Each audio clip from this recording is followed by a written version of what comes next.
When installing lowering springs, now is a good time to check if your shocks are working or not. Because a lot of times people come to the shop, want to have lowering springs installed, and then once we take it out, only to find that sira na pala yung shock. This is how you tell. Take the shock without the spring, press it like so, and then see how fast it goes up. This shock is still working, so dapat ganyan kabilis umakyat yan. Pag sira na shock, we have a few ones here. We'll show you the difference. Okay, so this is an example of a shock that's dead. As you can see, it doesn't extend all the way up, and then when you press it down, and doesn't go up anymore. So this is a dead shock. And oftentimes, what you will see is, a lot of times the shock here, the way to check, pag tinitingnan mo lang sa ilalim, uy, may tulo. Obviously, pag may tulo, it's a sure sign na sira na. But a lot of times, there's no physical sign of the shock is broken, walang tulo. And the only time you'll find out that it's sira is when you take it out, and then this happens. So, ay na rin umakyat. Okay, so this is a really dead shock. And when that happens, you guys really have no choice but to buy a new set of shocks when you put in your lowering springs.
Okay, now here we have the stock spring and then the H&R spring, and the first thing that most people would see is like, lowering spring ba to? But parang pareho lang yung tangkad. First and foremost, no, that is not how you determine and see if the lowering spring is a lowering spring. It's not of the free height of the spring, no. This does not tell you how much a car lowers. What tells you is the load capacity of the spring. What does that mean? And you cannot really see it also, but here I can demonstrate very easily. A spring is very simple. You put a certain weight on it, like this one, it goes down a certain distance. So that's why the rating is always in kilograms per millimeter or pounds per inch. So for the same amount of weight that you put on both springs, this H&R spring goes lower.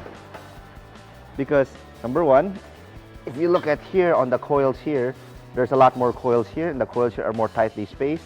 And the more tightly spaced the coils are, the softer the spring rate is. Here's what I mean. I can take this part here and easily compress it by hand. But if I take this part here,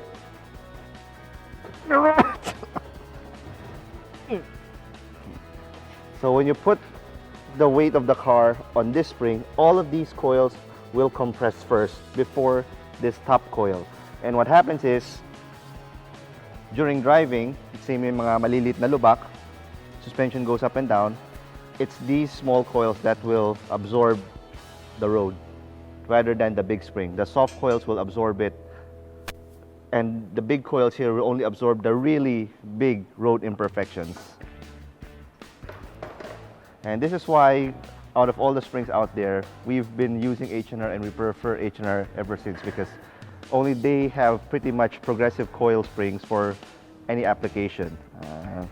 And this is what it means by progressive. There's a set of soft coils here, and then there's a set of hard coils here.